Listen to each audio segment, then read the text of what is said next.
So you might wonder, why would an organization like ours be doing a program like this about a healthy lawn?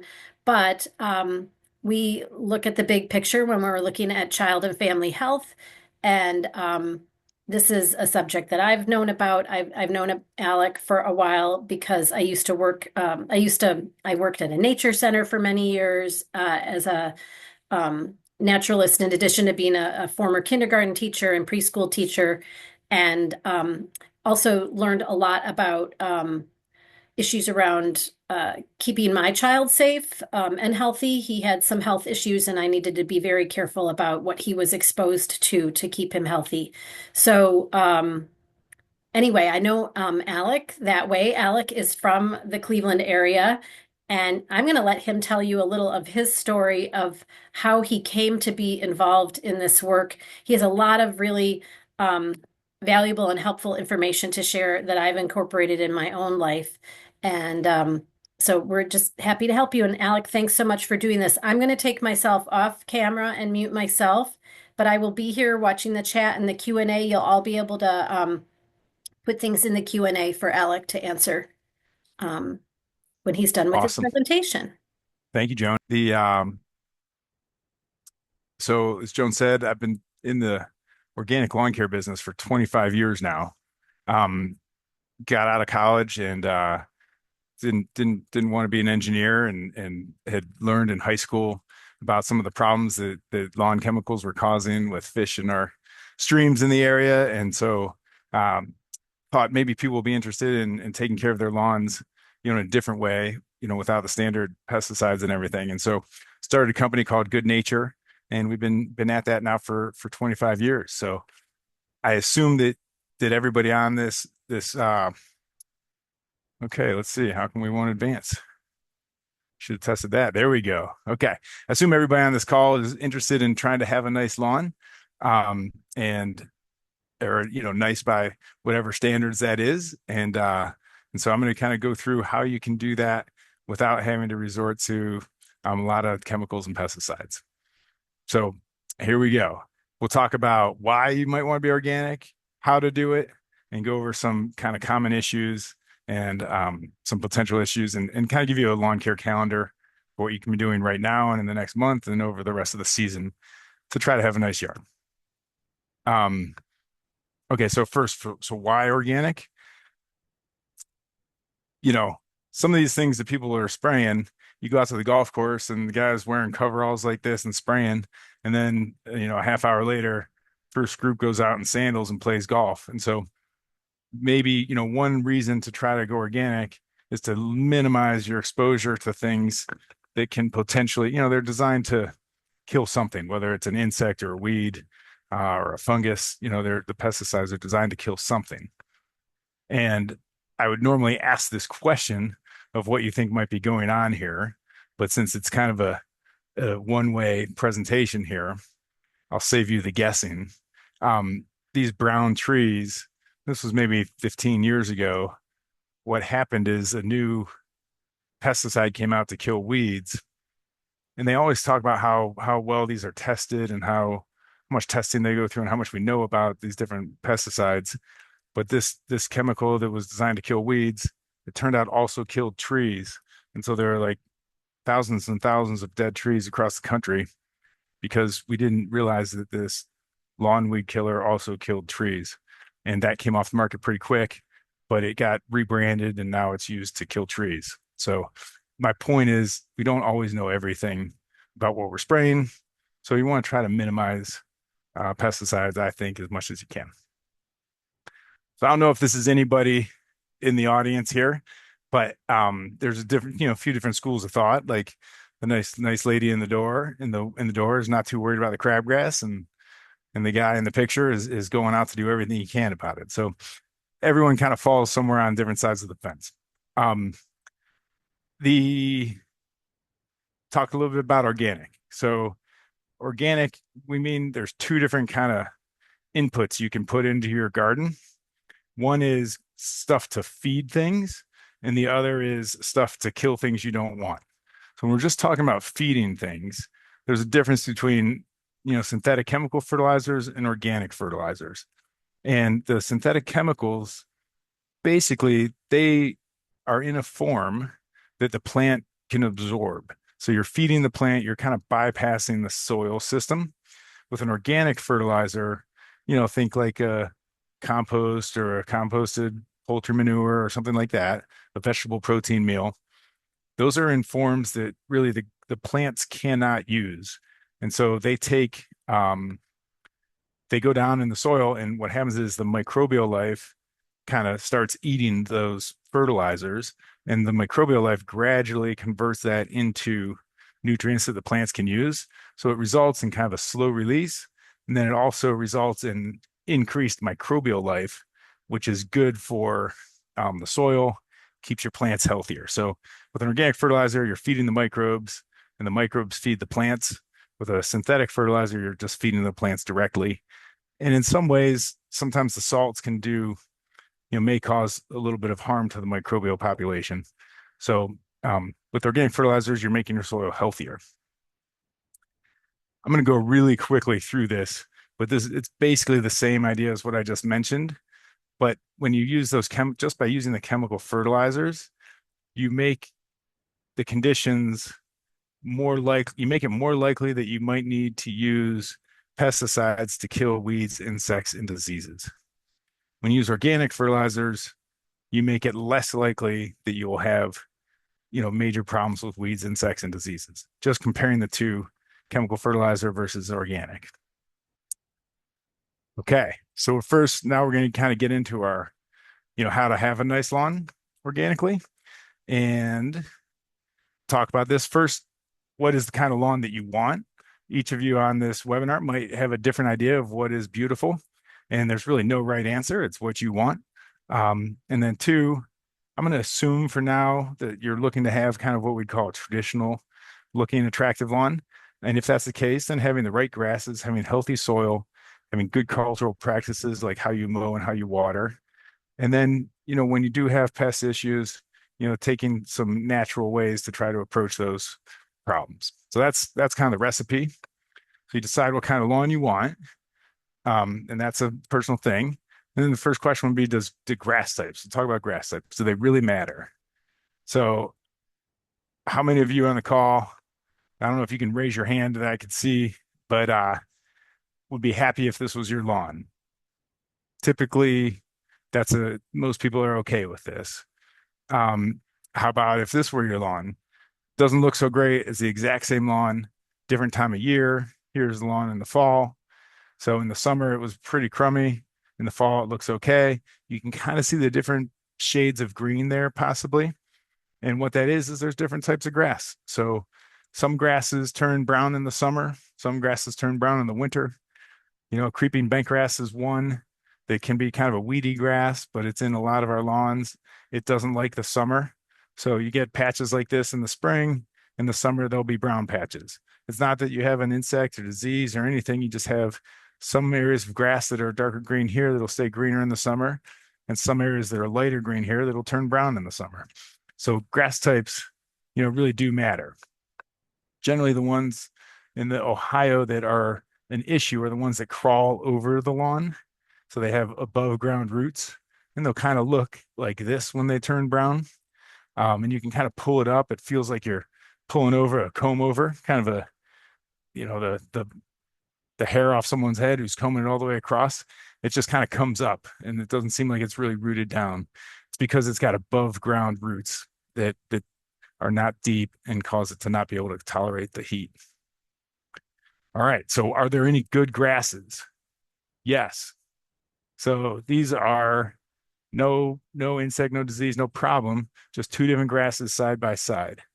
This is something called on the left side, it's called annual blue, or I'm sorry, not annual, rough bluegrass, rough stalk bluegrass. On the right side, it's Kentucky bluegrass. On the left side here, it's called turf type tall fescue. And on the right side is perennial ryegrass. So just different types of grass tolerating the weather differently. So we do like blends for our area that have Kentucky bluegrass and turf type tall fescue in them. Those are our preferences. I don't know who would like this lawn. It's a little weird doing this without any audience participation, but usually people don't like this. Maybe people would like this. Some people would like this. And it seems like a lot of people would be happy with this. And what you don't realize with this lawn is that it is a mix of grass and clover. And what we find with clover is that it actually does so many good things. It pulls nutrients out of the air and into the soil. And so what you'll find is that where areas where there's clover in the lawn are actually greener than areas where there's not, typically during the summer, especially. Um, and so some people, we really like to recommend mixing in clover with your grass. That was how it was, back in the day before we had weed killers. Every lawn had clover in it, and it was intentional. You bought your grass seed, and if it was a good grass seed, it would have a high percentage of clover mixed in there. So something to consider when we talk about grasses. If you're starting a lawn from scratch, we would do this by weight, about 95% turf type tall fescue and 5% Kentucky bluegrass. And then you could think about adding something called micro clover, which is a clover that's a little bit smaller than traditional white clover. It spreads pretty well and it really keeps the lawn greener. It doesn't flower quite as much as some traditional varieties of white clover. So that would be our recommended mix. This is a blend that we sell that is that particular mix. We call it our new lawn grass seed. It's mostly turf type tall fescue by weight, but by seed count, it ends up being, just a little bit more turf type tall fescue by weight.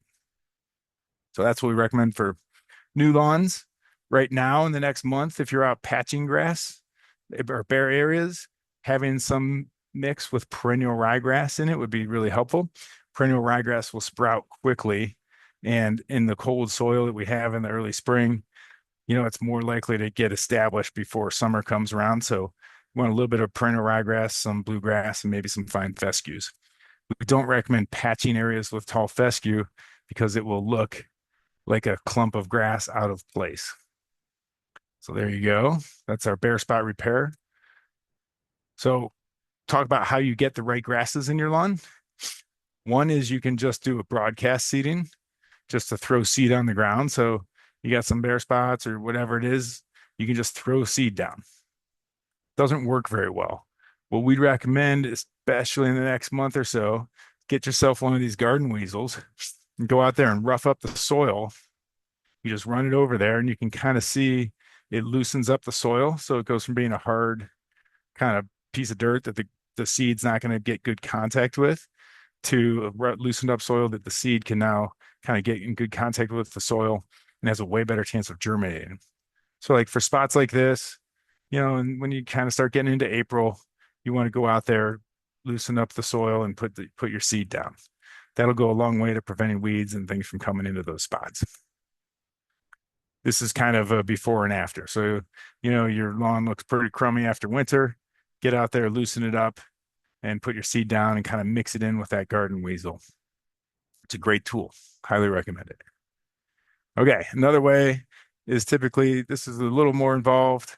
You can do as much as you can do physically with that garden weasel is just as good as this, but if you got a bigger area and you want to use a machine, we use a slice seeder. So it cuts little trenches, little grooves in the soil and kind of plants the soil or plants the seed. So you end up, getting a lot better germination than just throwing seed on the ground. And then the last way you can do this is if your lawn gets really bad, you can kind of use a sod cutter and pull it all out, put down new soil, loosen up the soil, and start fresh. You can, in this case, if there was one case that you were going to use a chemical, this would be maybe a case where you were going to kill everything. You could do that to start fresh. And you end up with a nicer, thicker stand of grass that's going to be more tolerant of the heat in our conditions. So that's what we call a renovation. I am going to skip through these. This is an example of where lawn is killed off, tilled up, and soil loosened up and smoothed out and seeded. So that's a renovation. So the seeding would be just throw the seed on the ground, not very good. Use a garden weasel, way better. Or else you can use a slice seeder too. I think on most lawns, small lawns, a garden weasel is perfect. So when should you seed it? So if you were doing your whole lawn, really August and September are the ideal times for Northeast Ohio. The soil's warm, the grass seed will sprout quickly. You'll have to water it every day, but it'll get established. All fall, it'll grow deep roots, and then all spring, it'll get established even more before it has to deal with the summer. When you seed in the spring, the soil's cold, it's slow to establish. And then right after it starts to get established, it has to deal with the heat of summer. So it may not make it forever. You may lose a lot of that new seed, new plants during the summer. So what we say is seed bare spots now. If you're going to overseed your whole lawn, do it in August or September. When I say now, I mean April and May. Okay, late summer is the ideal time. There's another picture of the garden weasel going there. All right, so we talked about grasses. I'm going to fly through some healthy soil now, gloss over through some of this, but you want good soil structure. So you need space in the soil for air, roots, water. You don't want it to be compacted. You need a place for the roots to grow that grow between those soil particles. Clay, like we have a lot of, can be easily compacted. So it's important to do things to try to keep it from being compacted. So don't drive your car on it. Um, there's other things we'll talk about you can do to that. But anyway, this is a soil diagram. You can kind of figure out where your soil is, if it's more clay, more sand. Not necessary to do that. You can, if you're in the Northeast Ohio area, you skew more clay. There's some areas that are a little sandier, but you're going to be prone to compaction mostly. So organic matter helps if you have sandy soil, and it helps if you have clay soil. It's good for loosening compacted soil, and it's good for holding nutrients in sandy soil.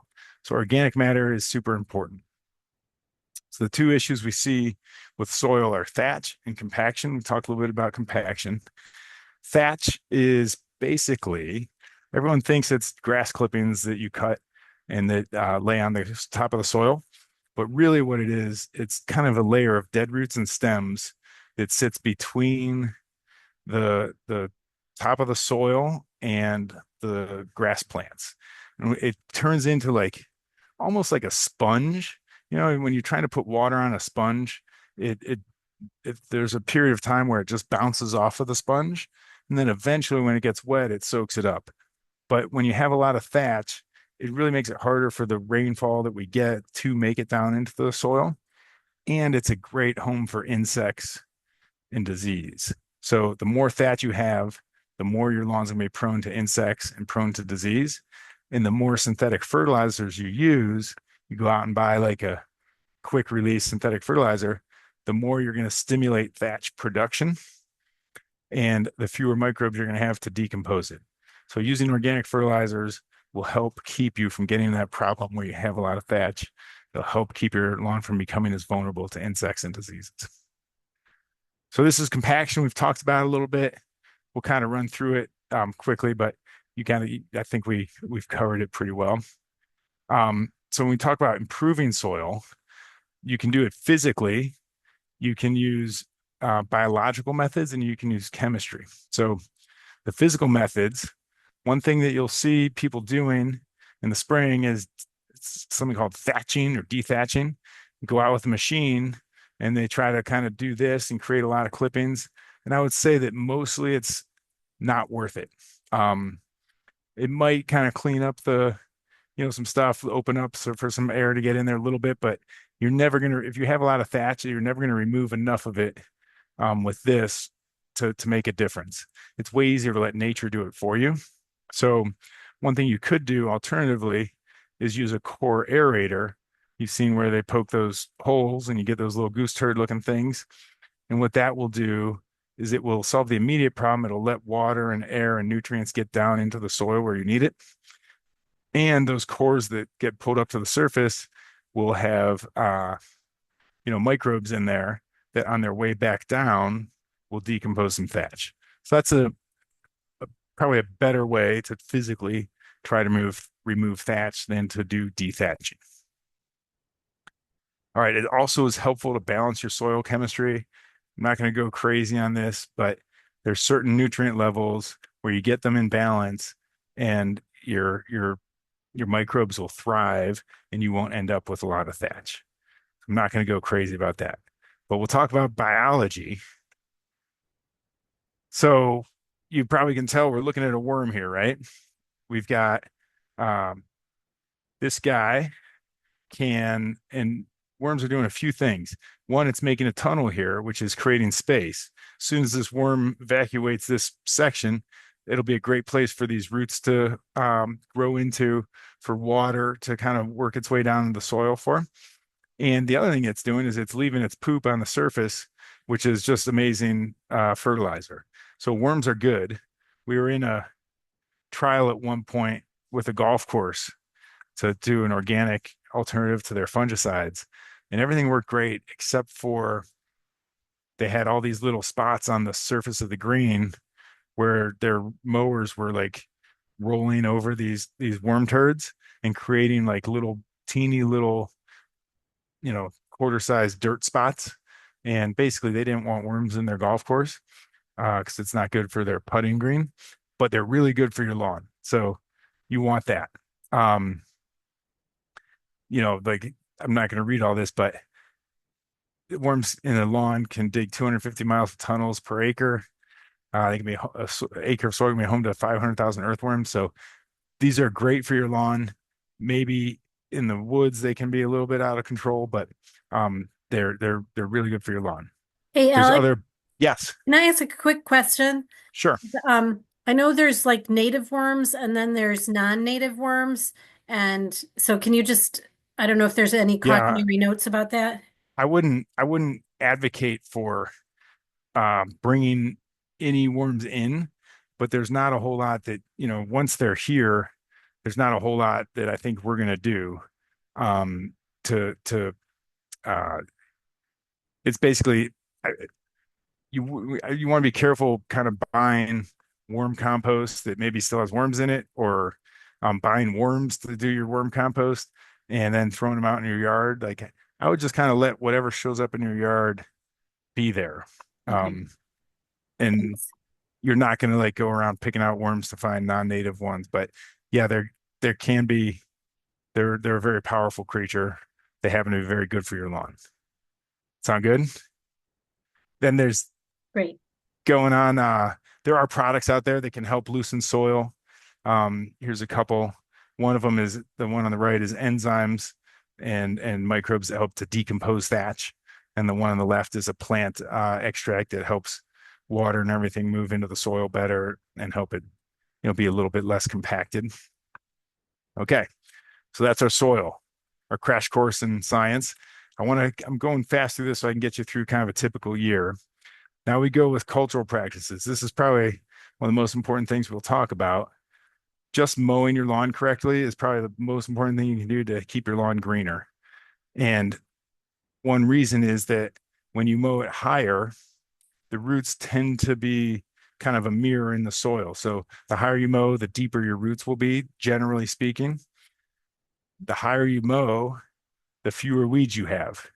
I like to throw a French slide every once in a while in here just to show some culture. But the I can't read it, but I can tell you that the taller the grass is, the fewer weeds you have. It shades the soil surface, keeps the grass healthier, gives the grass an advantage over the weeds. So from spring till really October, keep your grass nice and tall, 4.5 inches. Big thing here is never remove more than a third of the leaf blade at one time. So if you go on vacation for 3 weeks, you come home and you hack your lawn all the way back down to 2 inches, you've like done incredible damage to your lawn and to the grasses, and you're going to end up having more weeds fill in as a result. So the higher you mow, the less often you can get away with mowing without damaging your grass. So if you let your lawn grow, uh, to 3 inches, you let it grow to 3 inches, you cut it down to two, you've let it grow 1 inch in between mowings. If you let your lawn grow to 6 inches and cut it down to four, you can let your lawn grow 2 inches. So everyone thinks I'm going to mow it really short so I don't have to cut it as often. But if you let it grow taller, you can actually mow it higher without causing damage. You don't ever want to see clippings on your lawn if you can avoid it. If you do, you've probably cut too much off. One thing I love is these robots. They will remove an eighth of an inch and just kind of keep cutting the lawn. So it's actually results in a lot healthier grass when you have one of these electric robots kind of mowing it for you. You're going to want to avoid scalping areas along the edges. A lot of times this happens with a string trimmer. We see it all the time. You cut the area along the edges really short, and that's where all your weeds are going to pop up. A, because it's hot right along the edge of the driveway, and B, now that grass is short and stressed, and there's a great area that the weeds can take over. So if you are out there weed whipping or you see your landscaper out there, you want to turn it vertically so that you're not scalping the edge of the lawn. And so something like this is a lot better than something like that. And then you're going to keep the blade sharp. If you see your grass blades being torn like this, that's going to one, make your lawn brown, and two, um, make it less able to compete with weeds. This is even really bad. That can happen if your blades are really dull. So you can sharpen those blades at least once a season. You know, over the winter is generally a good time to sharpen or replace a blade.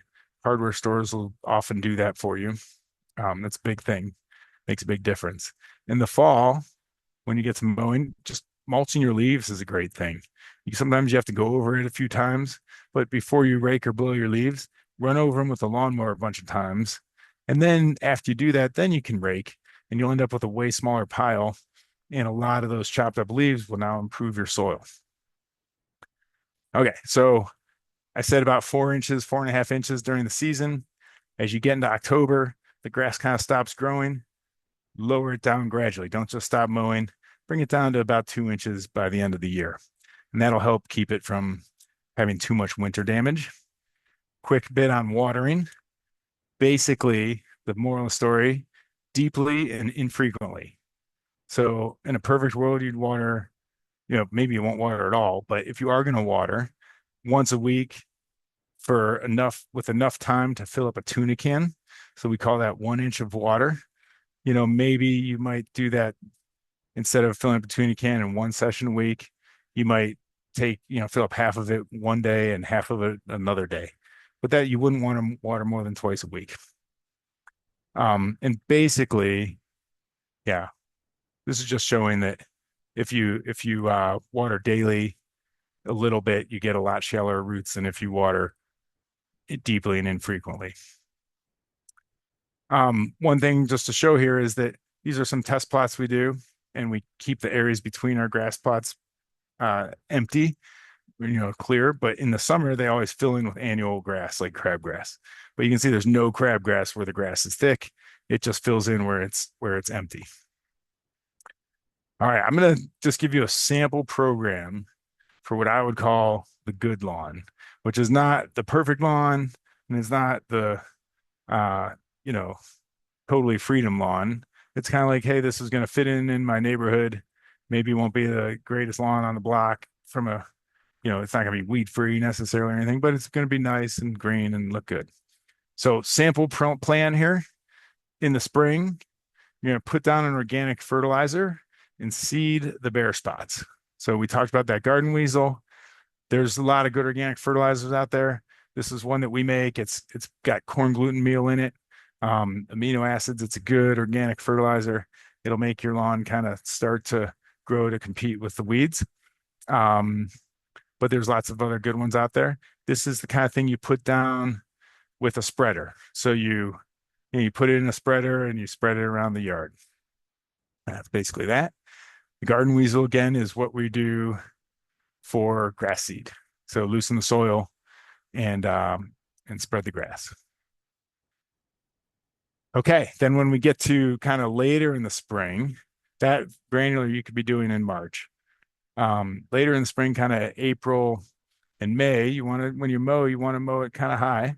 And what we'd recommend, product we like, it's a good time to apply chelated iron, which We have a product. We usually do it through, or if you're doing it at home, you would do it through a sprayer like this. We have a product called Green Machine. It's got chelated iron, humates, and some different microbes. And you basically take a jug and you pour it into a hose end sprayer like this, and then you go out and you kind of spray your lawn with it. It's not super hard. There's a little bit to do there, but what that'll do is that'll really make the lawn turn nice and green, help it compete with the weeds. So that's a good kind of April. Do that a couple times, April and May. And then when you get to like June, beginning of June, do one more dose of this healthy lawn spraying. I'm gonna have one slide with all of this on it, just so you know. And then summer, I would say just go to the beach because nobody's lawn is going to be amazing in the summer. And go, go somewhere and enjoy the summer. The grass doesn't like the heat, so you might as well go get cool by the beach there. Um, but if you're trying to keep your lawn looking nice over the summer, this is when if you don't water it, it's going to likely go dormant and turn brown, which is okay. But if you don't want that to happen, you're going to need to water and really no more than twice a week. There are some products you can apply over the course of the summer to try to protect your lawn. Um, I would say not necessary if you're just trying to have like a pretty good lawn. Then in the fall, this is the time, like late August, early September, you do your seeding. If you're gonna seed your whole lawn, this is a great time to slice seed it, get some good grass types in there. It'll really make your lawn thicker, healthier, and look better. Um, and then you can fertilize it too with another granular fertilizer, the healthy lawn, like we talked about. And one thing is this QR code, if you want to know how big your lawn is, you can scan that. And I'm sure Joan can share that with you. It's a little tool that can measure your lawn size for you. Um, and then this is kind of that calendar that we recommended. So, not nothing too crazy. Few granular applications and a few liquid applications. Just if you wanted to go, this is kind of a little tool we use, like pick the type of lawn you want. Pick the best lawn as a good lawn. This is the clover lawn, lucky lawn. You pick how old it is, pick how thick it is right now, how you feel about how your weeds are and how big it is. And you can use a tool to measure it. There's measuremylawn.com is a way to measure it, or this is also the QR code I shared. You can go measure it. And when do you want to treat it? And then our website, it's DIYorganicLawnCare.com, will spit out some different recommendations for you. So depending on what you share, and then there's some equipment if you need it there, you can get that stuff too. So we're at the 34-minute mark. So I think I do have a few more things I can go through, but I think that probably the best thing would be um, to open it up if there's any questions and and go from there. Yeah, does anyone have any questions? You're welcome to put it in Q&A. Um, I'll just confess that I've killed most of my grass intentionally. There you go. I like to have a native garden as much as possible, but um, if I were I to will. do, and I'll I touch on did, that. I Go know ahead, the Joan. I'm type sorry. of grass makes a difference for sure, because I've experienced that myself. I had to have an area reseeded, and I used the type that you recommended. Well, I mean, I probably had you guys do it, and you can see the difference years later between the old type of grass and the new. And then I do mulch my leaves, and Yeah. um, if people, there's other products, out there. There's other ways to go organic. But I know they've done a lot of testing at Good Nature, lots of experience, but There's all there's a kinds of lot you stuff, can and do on your own. yeah, there's a lot of stuff out there. It's a good, there's a lot more products available than there used to be. Yes. So it's great. Yeah. And yeah, my philosophy is, trying to do something that's helpful, not harmful to ourselves in nature. But anyone have any questions? I can It, even if if it, not, Joan, I got a few more things I can go through if okay, we go got if ahead. we Why got a few don't you more minutes. start? Oh, wait, we got one. Yeah. We got one.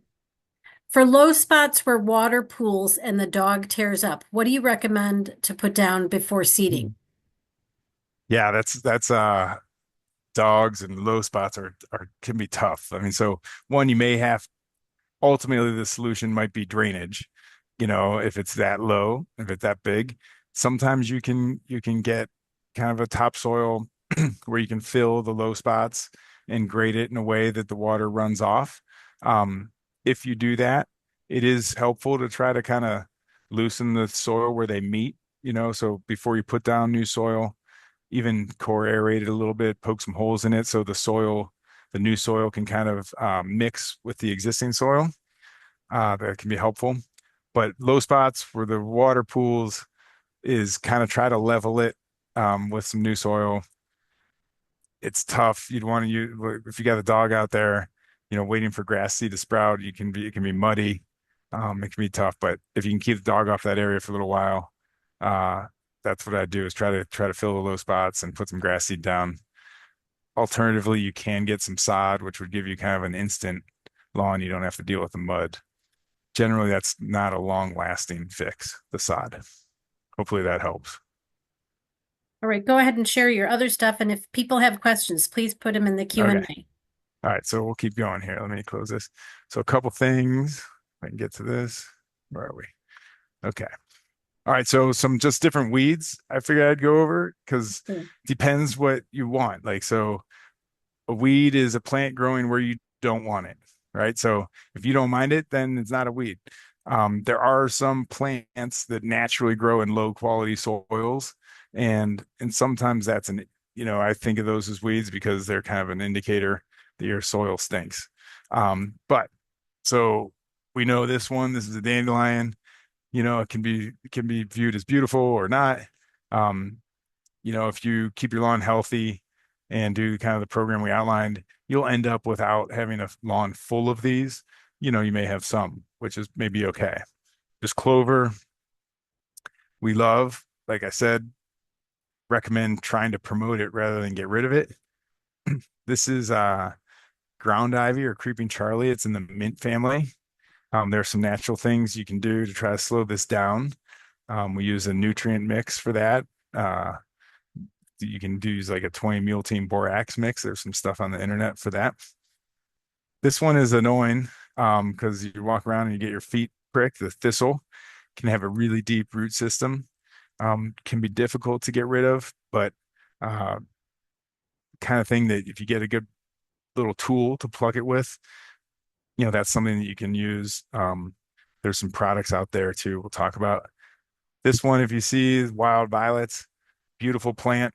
Uh, they happen to be a host plant for a whole category of butterfly, and they're the only host plant for them, the fritillaries.